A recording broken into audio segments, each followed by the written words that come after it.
If you're a parent of an adult child, worried and frustrated because they are struggling to become independent, responsible, and find purpose in their life, or you want to know what to do to prevent it, you're in the right place. This is Launch, a podcast that helps you guide your adult child to launch confidently into adulthood.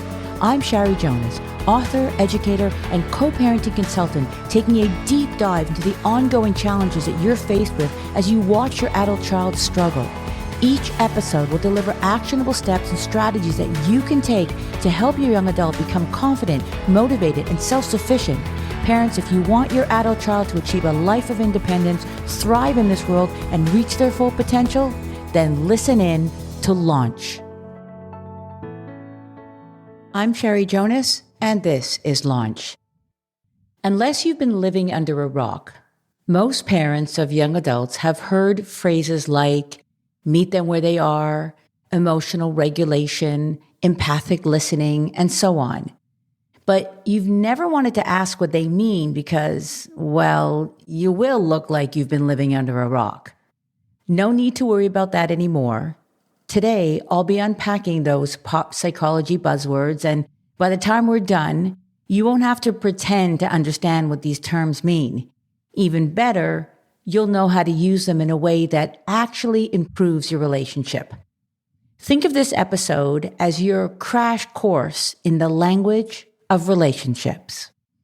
Now, even for someone like myself, who's been researching and writing about the parent-adult-child relationship for years, many of these idioms, as they're called, are fairly new and not so self-explanatory. Gaslighting, for example, came from a movie.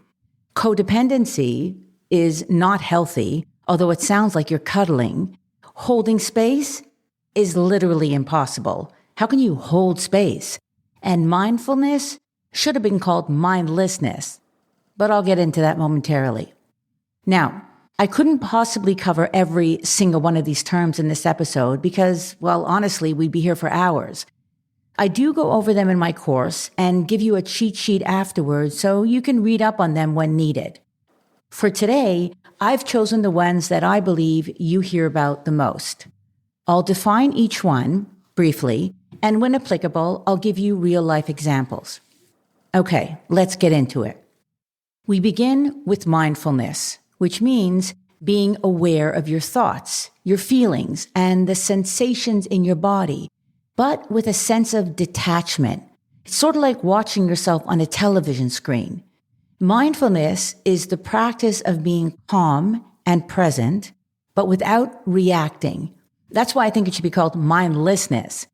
You've probably heard that meditation is the best practice for mindfulness, except that it doesn't have to take place only when you're sitting in silence for 30 minutes. You can practice this even when you're about to lose your cool. I'll give you an example. You walk into your kitchen, the one you just cleaned, and you see a dirty countertop with a greasy pan in the sink.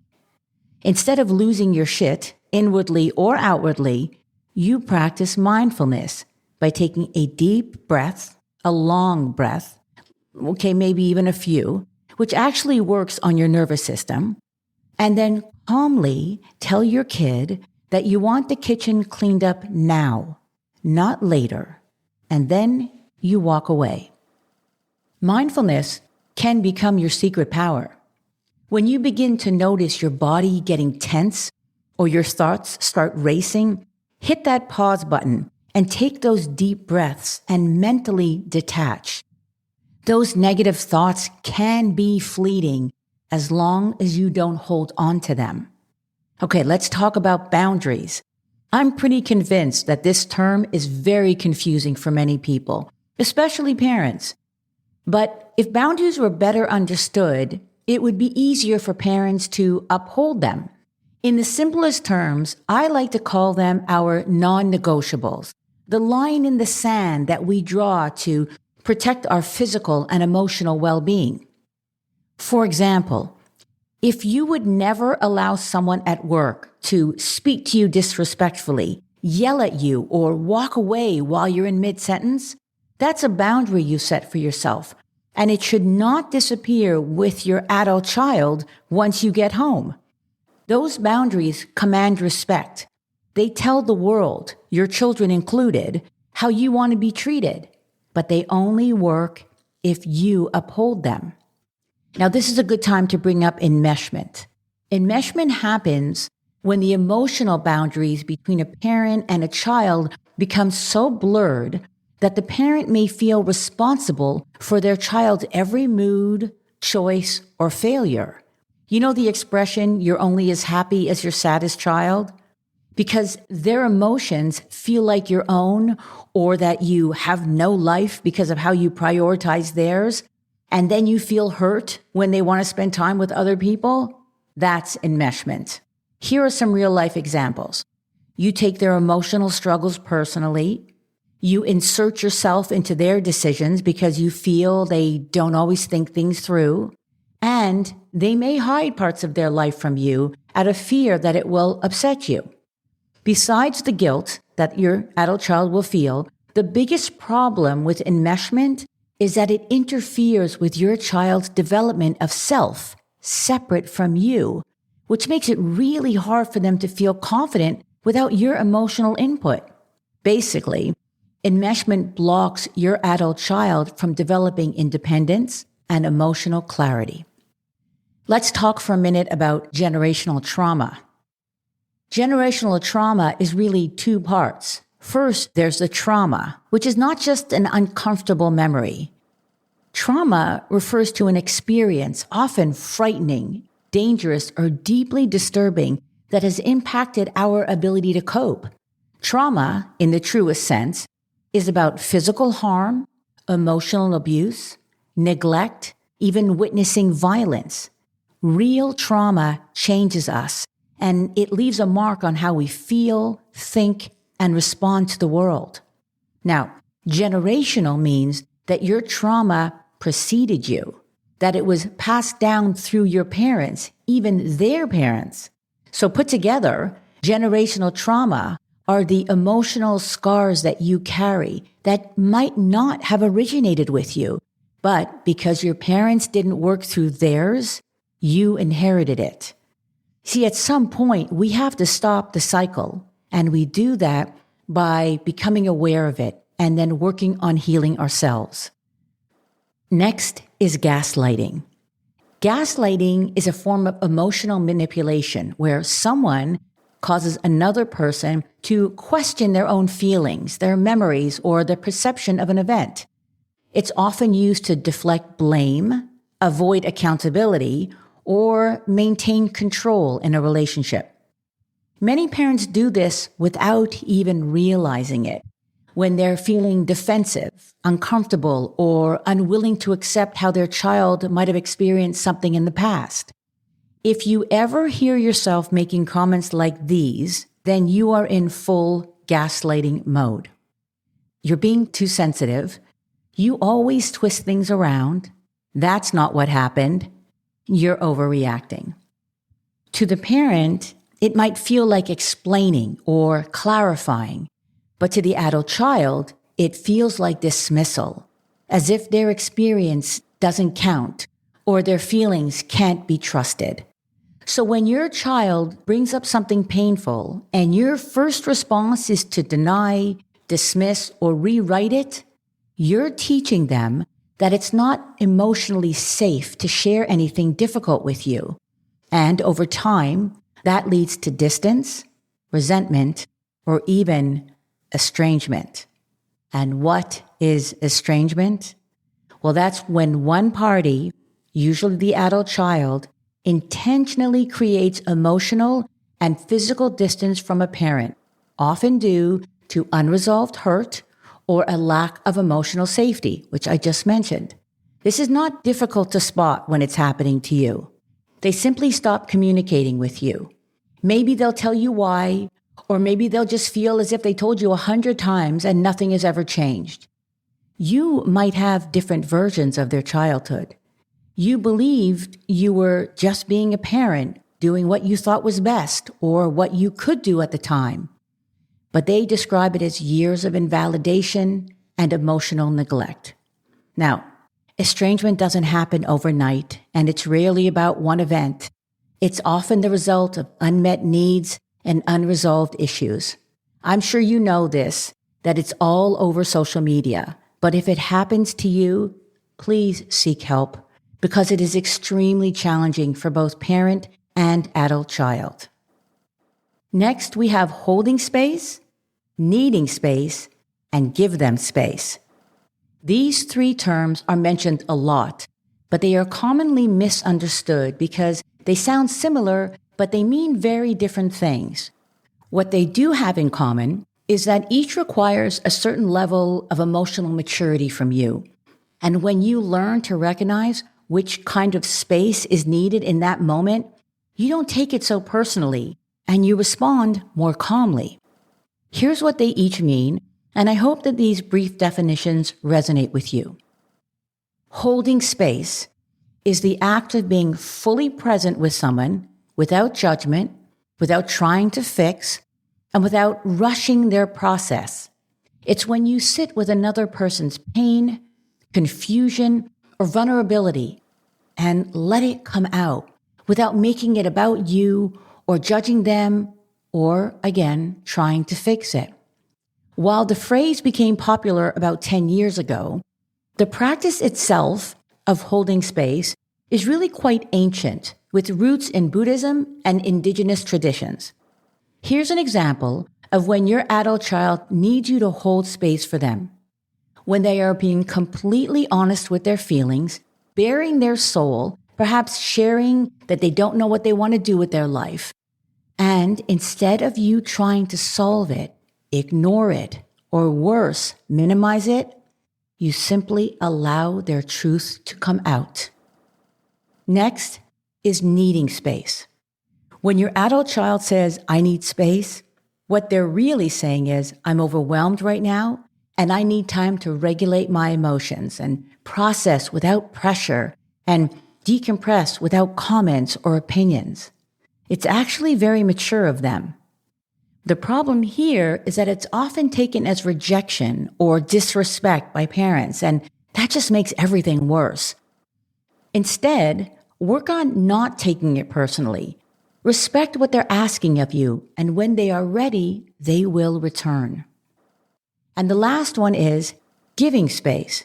Giving space is saying, I respect that you need breathing room right now, and I'll be here when you need me. It's showing them respect without abandoning them. Now, this is the perfect segue to three of the most important and most misunderstood emotional skills that show up in every parent-child relationship. I'm talking about emotional regulation, emotional co-regulation, and emotional dysregulation. They're deeply connected, but each one has its own role. First is emotional regulation. Emotional regulation is the ability to recognize your feelings, manage them, and recover in a healthy way. It doesn't mean suppressing feelings or staying calm all the time. It means working through your emotions so that you don't spiral out of control, lash out at others, or shut down completely. When that's not possible, then you have emotional dysregulation. This is what happens when someone can't manage their emotional state.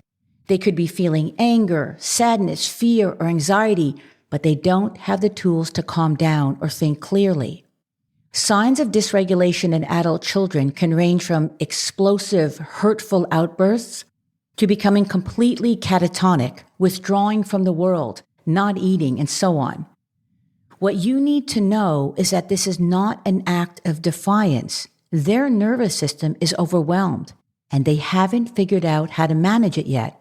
And they need help to learn how to build those skills.